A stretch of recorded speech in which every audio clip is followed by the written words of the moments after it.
Well, hey, what's going on, everybody? Thank you so much for tuning in and watching Grow a Little Wednesdays. I'm by myself again today. Gave some of the team this Wednesday off, but I really wanted to talk about something that I'm incredibly passionate about. And in fact, if you're taking notes, I want you to write this down. Fruitful Mindsets. Fruitful Mindsets.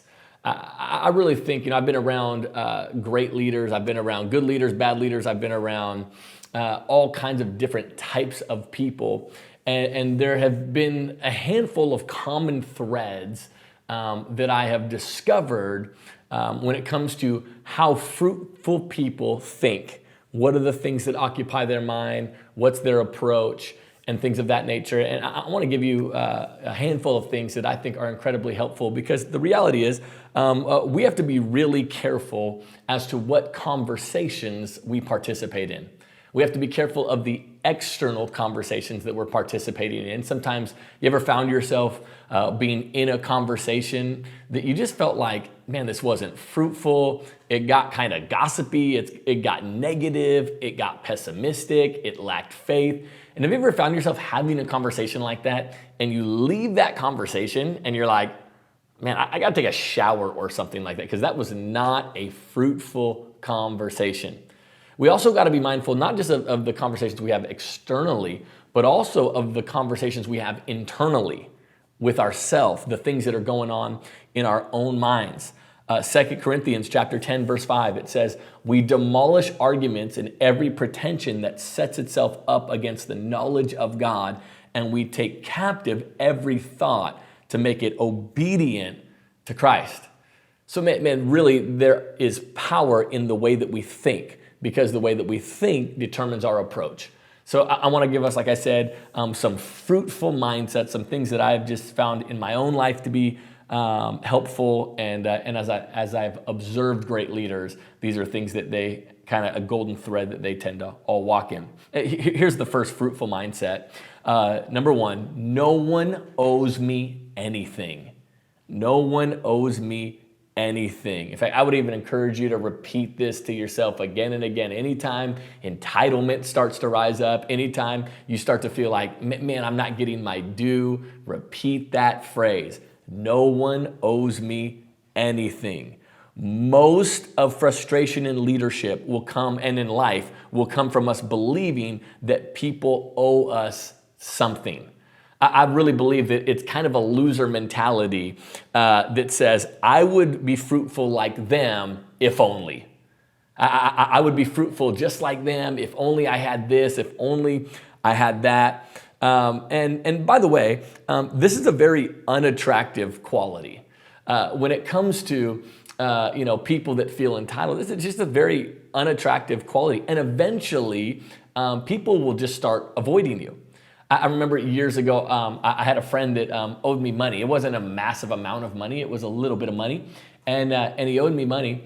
And what's funny is I would call him, not even to collect on the debt, not even to collect the money, just to ask him if he wanted to hang out. And what I found is, after a while, it dawned on me, I think he's avoiding me. I actually think he's doing that.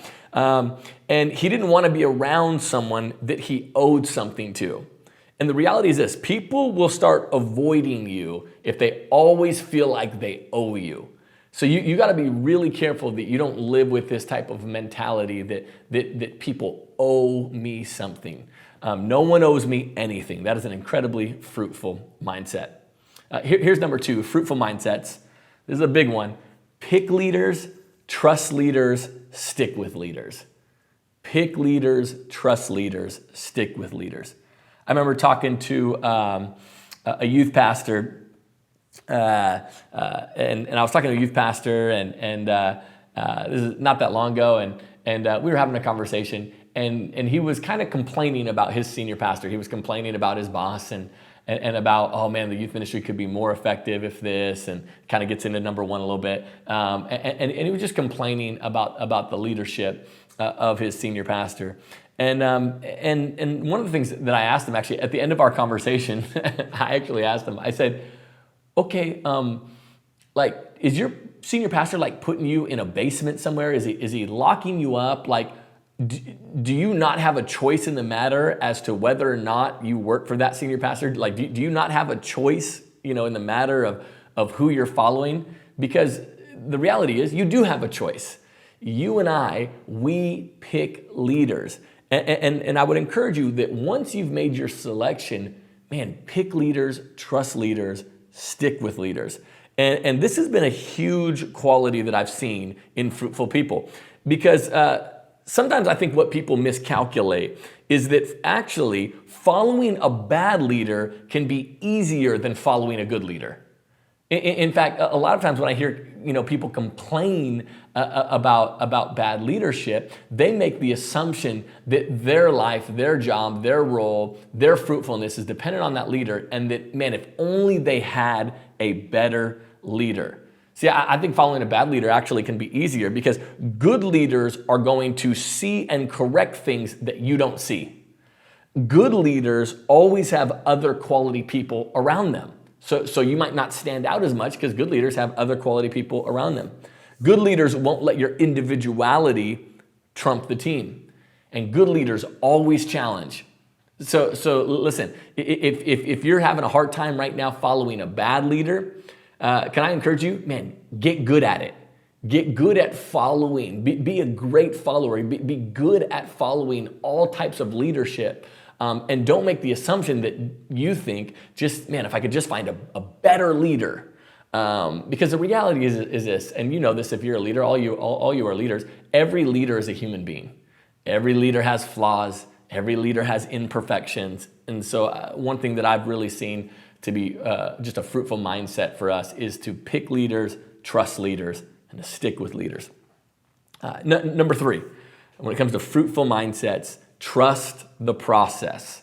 Trust the process. Man, you got to stay the course. For some of you, you have to be humble enough to realize that you aren't as far down the road as you think you are.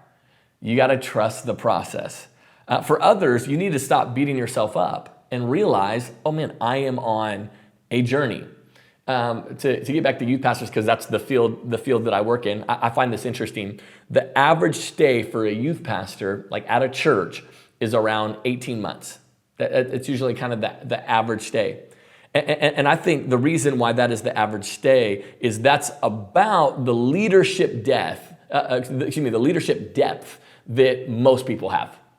And so once you get to that 18-month moment, you go, okay, where am I at? What do I have to do to grow? How do I continue to grow in this context? And what does that look like going forward? I'm a firm believer in this, and this is why you can't get overly discouraged in your work, even in your family, in your marriage, whatever it is. Because if you journey in one organization or one family for long enough, you are going to experience both extremes. So you are going to experience that moment where you are the GOAT. And I don't mean like greatest of all time. I mean like the GOAT, like low person on the totem pole. You're going to feel like you can't do anything right. You're doing everything wrong. And if you're in an organization, family, circumstance long enough, you're going to feel like the golden child. You're going to feel like the hero. And a lot of times what people do is they just don't trust the process. So they love it when they feel like the hero, but as soon as they feel like the GOAT, they're looking for the exit. And what I've just found to be true about life, working in environments and things like that, if you journey with any group of people, any organization, anything for long enough, it just ebbs and flows. So don't overreact to the natural ebbs and flows of life. A great fruitful mindset is that we trust the process. Another big one, another fruitful mindset is this, number 4, I'm not essential, I am desired. I am not essential, I am desired.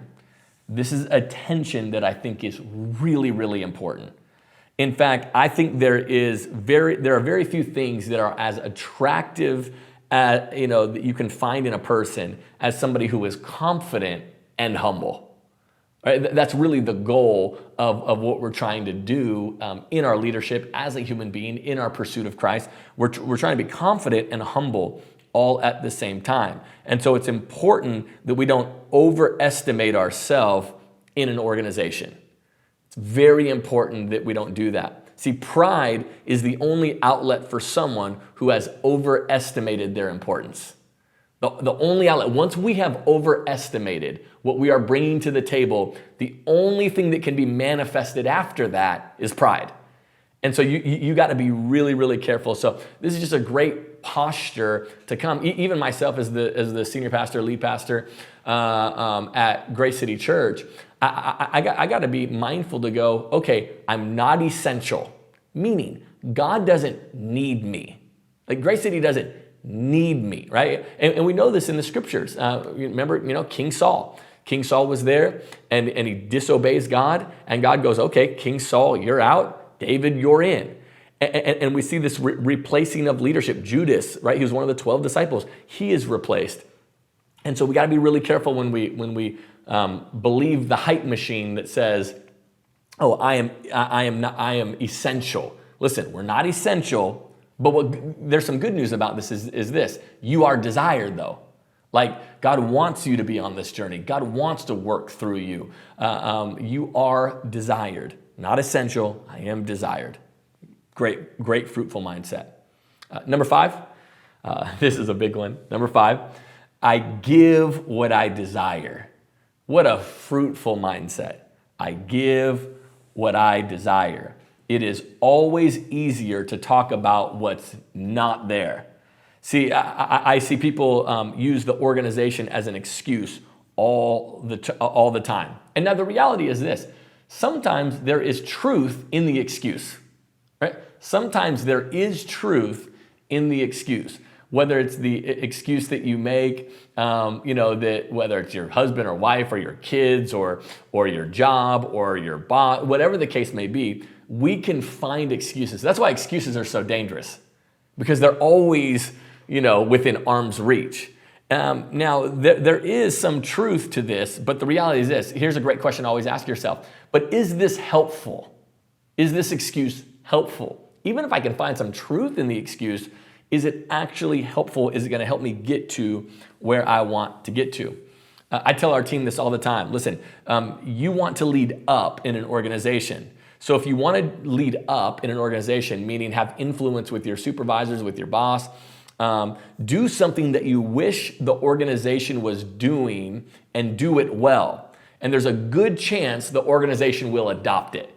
I think in our church, on our staff, most ideas that are adopted by the whole always start out by something that is happening on an individual team in an individual area, and we all look at it and we go, oh wow, there's fruit there. That person is doing an excellent job. I think that probably is something that we should weave into the entirety of the organization.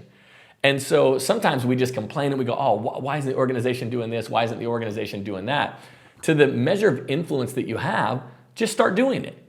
And what I found is that people will take notice of that, and then they will go, okay, we are going to adopt that now as an organization.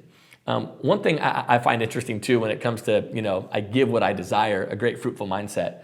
You ever notice how usually the rudest people complain about how rude everyone is? And the most selfish people complain about how selfish everyone is? You got to be really, really careful. Most of the time, our biggest struggles are the things that bother us the most about other people. Because it's just so much easier to attack other people than it is to go after ourselves. It's just so much easier to do that. So if you want to see something in your family, in your organization, among your roommates, be what you desire to see. Number 6, this is a big one, thumbs, not fingers. So when we say that, thumbs, not fingers. Fall in love with this phrase, extreme ownership. Man, take ownership of the things that are going on in your life and the things that are going on around you. The reality is this, I think sometimes it's just easier to blame shift. I tell our staff, I'm like, look, if people don't want to serve on your teams, it's not because they don't have time. It's because they don't want to spend that time with you. I'm very loving and compassionate. It's a real gift of mine. But that's the type of ownership I want them to take. Look, it's not that people are too busy. No, people, man, none of us are that busy. We always have time for what we value. And so instead of going, oh, no one's jumping on my team or no one's here to do this, it's because people don't have time, or it's because of this, or it's because of that. Ask yourself, you always got to start looking in the mirror and going, what do I need to change? What do I need to adapt that could help attract people that would indeed want to be on my team? So we don't want to point fingers. We want to look in the mirror and go, okay. In fact, here's a phrase that I use a lot, honestly, for myself, is this: I am the lid, right? So when it comes to Grace City Church, I am the lid, right? Now, God is building his church and God uses leaders. And so for me, it's if I want our church to grow, and if I want our church to have a great prayer life, if I want our church to be a church full of worshipers, if I want our church to be generous, then I got to be generous. And I got to be a worshiper, and I got to be in prayer. And so as the leader, you always are the lid. In your home, you are the lid. In your workplace, you are the lid. In your school, you are the lid. So the question is always, how do I grow? And it always starts with looking in the mirror. We got a few more. Here's another fruitful mindset. We call it around here at Grace City Church, the mistake of going for it. Number 7. The mistake of going for it. Fruitful people have a way of finding stuff to do. In fact, the reality is this: anytime I want something to get done, I always look at people who are busy, because busy people get stuff done. I rarely look for the person that has all the time in the world and has no other responsibilities. I usually look for who's busy right now and who is knocking stuff out. And a lot of times it just takes time, of thinking. I remember meeting with our stewardship team because they were a little bit at a roadblock of going, man, we're not really sure where we can get people on the team. We're not sure how we build these teams bigger. And literally just one, about 30, 45-minute session with them on a whiteboard, we just started going to the whiteboard.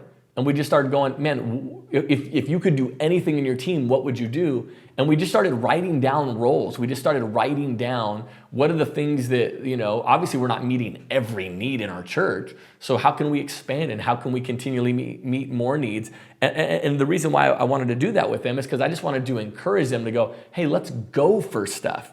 And I don't know about you, but I'd rather try and fail than walk around prideful, believing I could do something that I've never tried. Come on, you ever seen somebody so prideful about what they're going to do? They want credit for something that they're talking about doing. Listen, I'd rather try and fail than be prideful about talking about something that I'm going to do. Let's make the mistake of going for broke. Number 8. This is a great healthy mindset, and it's a simple phrase: you catch more bees with honey. You catch more bees with honey. That is a fruitful mindset. You ever hear that phrase? Squeaky wheel gets the grease. Squeaky wheel gets the grease. So maybe if you're in a work environment, the person that is maybe always complaining about their budget, or the person that's complaining about this or that, and as long as they keep complaining, that is going to be the wheel that the boss kind of gives the grease to. And so a lot of people, the reality is this: a lot of people have been trained in this. Like some of your kids, they think the squeaky wheel gets the grease. So they're just going to keep asking for something. You want to know what I think? I think the squeaky wheel gets annoying. I think the squeaky wheel gets tiresome. I think the squeaky wheel, in fact, I'm actually more inclined to give more budgets to departments that aren't complaining about their budget and they're just getting busy with whatever they have. And you go, wow, they're letting their play do the talking. They're not going, oh, if we just had more, we could do X, Y, Z. And then I go, oh, that's where we need to allocate more resources, because if they're doing that with this, who knows what they could do with this? And so I think a huge fruitful mindset is just, man, you just catch more bees with honey. Let your play do the talking. Do not confuse attention with productivity. See, many times we get attention for all the wrong reasons. And so sometimes, listen, some of you right now in your workplace, in your family, you're killing it. You're doing an amazing job. But you're discouraged right now because you don't have a lot of people telling you you're doing an amazing job. Can I just encourage you, like, be encouraged? Because sometimes, like, we want attention, but not all attention is good attention. Sometimes we get attention and we go, man, I kind of liked it more when I was just killing. I was doing a great job, and people kind of thought I was doing a great job, and I didn't have all this pressure. You win the day with honey. And how do you win the day with honey? By doing a great job with a great attitude. And here's the reality. If you're a human being, every once in a while, you will get tempted to go the sour route. Every once in a while, you're going to get tempted to go the sour route. The reason why you'll get tempted to do that is because you will see somebody go that route and they get what they wanted. Every once in a while, you're going to see somebody go the sour route. You're going to see someone go the squeaky wheel route, and they're going to get what they wanted, and you're going to go, dang. And you are going to be tempted to go the sour route. Can I encourage you? Resist that temptation. Because here's the reality. That doesn't win over the long haul. It might win a battle, but it will not win the war. You got to make sure that, man, you stay sweet, you stay kind, you stay passionate, you stay positive, you stay faith-filled, and you will catch more bees with honey. And then finally, the last one, which I always love to talk about this, when it comes to fruitful mindsets that I've seen in leaders and I've tried to operate in myself, is this: bring your own chair. Bring your own chair. And here's what I mean by that. I was talking to a guy after church one time, and I knew he was a good musician. I'd known who he was, and he's a good musician. He'd been going to our church for about 6 months, but wasn't involved in leadership. And wasn't involved in worship. He'd been in our church for 6 months, and he had friends on the team and stuff like that. And it was after a service, and this is before we were in Lakeside campus. This is back when we just had Chapel campus. And I was talking to him literally right after service, just in front of the stage. And I said, hey man, dude, you've been here for 6 months. How can we go through Growth Track, man? Get on the worship team. You're gifted. You're called. And this is what he said. He looked up on the stage. And he goes, oh, dude, you guys are covered. There's no place for me up there. There's no place for me up there. And I looked at him and I said, oh, well, bro, with that attitude, you're 100% right. There's no place for you up there. And he kind of paused for a second and kind of stood back. I said, yeah, dude. I said, at our church, we bring our own chair. At our church, the way it works. And what I mean by that is this, is that I just always encourage people to just walk around with their own chair. And what is your chair?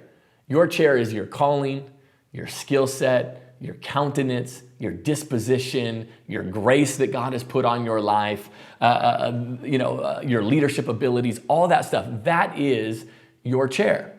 And I think there's too many people that feel like they need someone else to leave for them to step into their calling. And here's the reality. If you need someone else to leave to walk in your calling, you don't have a calling. You have not clarified your calling. You have not prayed for your calling. You haven't worked out what your calling is. Because here's the reality. Listen, none of us need anybody to leave to fulfill our calling that God has for us. And so you just got to bring your own share. I remember early on in my leadership life and ministry life, I was 17, gave my heart to Christ, started hanging out with my senior pastor, and he would invite me into things like meetings, and he would invite me into certain things, and I would just bring my own chair. And I would set it in the corner, and I would just be there. Hey, I'm just here. And then I would let them reposition my chair and go, oh, no, pull it up to the table. But I was never looking around going, man, who would have to leave for me to walk in what God's called me to walk in? So I think people that have a fruitful mindset, they just know, I don't need anybody to leave. I don't need anybody to go anywhere. God has put something on my life. I have my chair that is my grace, my skill set, all that kind of stuff, and I am bringing that to the table. Carry your chair wherever you go. You shouldn't need someone to get fired. You shouldn't need somebody to leave. You shouldn't need someone to go do their own thing. Carry your own chair. And those are just some fruitful mindsets that I've seen, that I've observed, that I've tried to carry myself. Man, if you have any questions about these or any thoughts about these, make sure that you're shooting me an email, andrew@gracecity.com. I'd love to, to the best of my ability, answer some questions for you when it pertains to leadership. But come on, let's put on the mind of Christ in this season. Let's grow in the things that we're thinking about, the things we're meditating on, and let's try to be better leaders, better Christ followers, better spouses, better parents, better coworkers, better classmates, better roommates. And as we do that, I think we'll see incredible fruit out of our lives. Love you. Can't wait to see you Sunday if you're watching on Sunday, or next Wednesday for Grow Little Wednesdays.